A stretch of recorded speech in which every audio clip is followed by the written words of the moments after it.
तो factorization of polynomials, factorization of polynomials यानी polynomials को तोड़ना। तोड़ना यानी अब कोई पॉलिनोमियल p ऑफ x है, जैसे कि हम ये लेते हैं यहाँ पे p of x, p of x है, इसको p1 of x into p2 of x into p3 of x और जितने भी है ऐसा, इसको बोलते हैं फैक्टराइज करना। अब इसमें प्लस कुछ भी ऐसा नहीं होना चाहिए, सिर्फ प्रोडक्ट्स होने चाहिए, तो हम उसको बोलेंगे प्रॉपर फैक्टराइजेशन ऑफ पॉलिनोमियल्स। अब ये करना क्यों होता है, इसके फायदे, इसका पर्पस क्या है, क्यों करना है ये। तो हमने देखा था पिछले वीडियोस में कि जीरोस ऑफ पॉलिनोमियल्स जैसा कुछ कंसेप्ट होता है। क्या होता है जीरोस ऑफ पॉलिनोमियल की, एक्स की वो वैल्यू जहाँ पे p ऑफ x जीरो हो। तो फाइंड कैसे करते थे हम, कोई भी एक ले लेते हैं पॉलिनोमियल अपना, p of x is equal to suppose x square plus 2x plus 1, इसको हम p of x is equal to zero, इसमें हम क्या करते थे, x की वैल्यूज डालते थे, -1 -2 1 2 3 ऐसे रैंडमली, और जिसमें भी हमको p of x equal to zero मिल गया वो x की वैल्यू उसका ज़ीरो हो गया, ऐसा हम करते थे। अब फैक्टराइज करने से क्या हो जाता है, ये प्रोसीजर सिंपल हो जाती है, ऐसा x की एक एक वैल्यू अलग अलग डालने की ज़रूरत नहीं पड़ती है। वो कैसे, तो फैक्टराइज करने एक एग्जांपल लेके देखते हैं। जैसे ये p ऑफ x है, किसी p ऑफ x को हमने फैक्टराइज किया और हमको मिला x plus two into x plus four. अब इसके जीरोस फाइंड करना ईजी है, क्यों, क्योंकि p of x equal to zero implies x plus two into x plus four equal to zero. अब यहाँ पे अगर देखोगे तो x plus two equal to zero अगर हो गया तो ये क्या हो जाएगा, इसकी इसकी जगह पे ज़ीरो डाल जाएगा, और zero into x plus four तो ज़ीरो ही होता है, तो x plus two equal to zero होने पे p ऑफ x ज़ीरो हो रहा है। इसका मतलब क्या, कि x equal to minus two होने पे p ऑफ x ज़ीरो हो जाएगा। इसका मतलब x equal to minus two एक p ऑफ x का एक ज़ीरो हो गया, तो एक ज़ीरो तो मिल गया। वैसे ही x plus four equal to zero, x plus four को ज़ीरो डाल देंगे तो x plus two into zero तो ज़ीरो ही होगा। तो इसका मतलब है कि x plus four equal to zero पे p ऑफ x ज़ीरो हो रहा है, इसका मतलब है कि x equal to minus four पे p ऑफ x ज़ीरो हो रहा है, तो हमको दूसरा ज़ीरो भी मिल गया। तो फैक्टराइज करने की वजह से जीरोस फाइंड करना बहुत इजी हो जाता है, इसलिए फैक्टराइजेशन ऑफ पॉलिनोमियल्स इंपॉर्टेंट है। अब ये फैक्टराइजेशन करते कैसे हो, तो पॉलिनोमियल्स में अगर हम बायनोमियल्स देखें तो बायनोमियल का मतलब क्या हो गया, कि x की पावर जो है वो मैक्सिमम टू है। तो एक एग्जांपल लेते हैं, p of x is equal to x square plus five x plus six, इसमें x की मैक्सिमम पावर टू है, तो ये बायनोमियल कहलाएगा।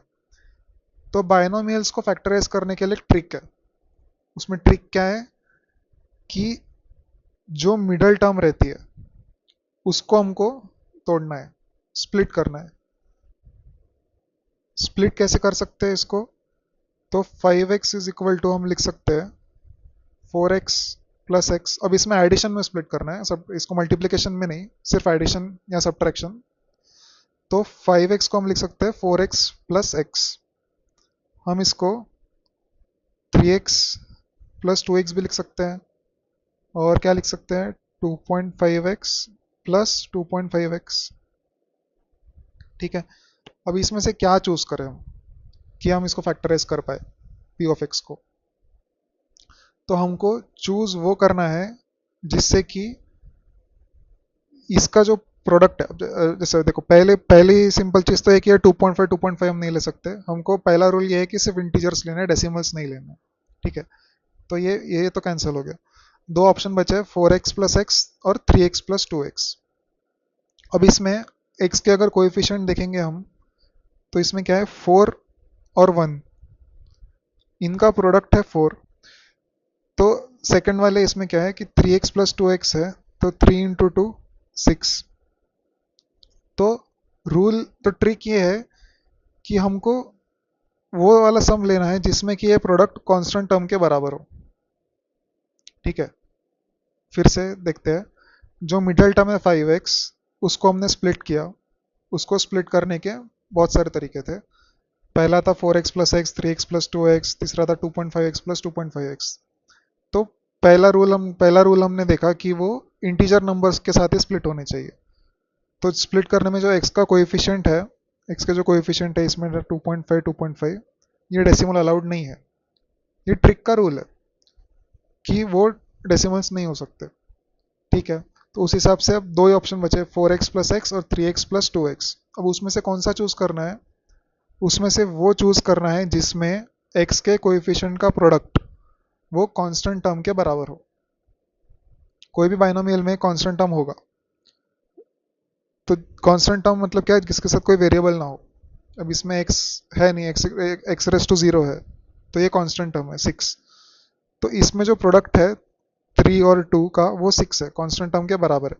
तो हम ये वाला स्प्लिट लेंगे, 5x is equal to 3x plus 2x।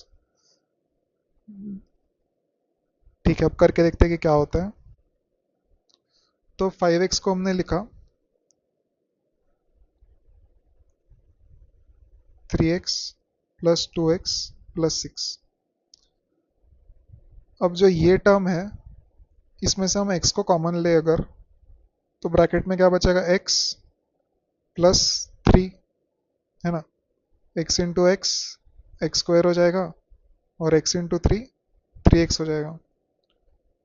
अब अगर ये दो हम देखें, तो इसमें से अगर 2 कॉमन ले तो ये हो जाएगा x प्लस 3। ये प्लस साइन वैसे का वैसा, इसको थोड़ा अच्छे से लिखते हैं,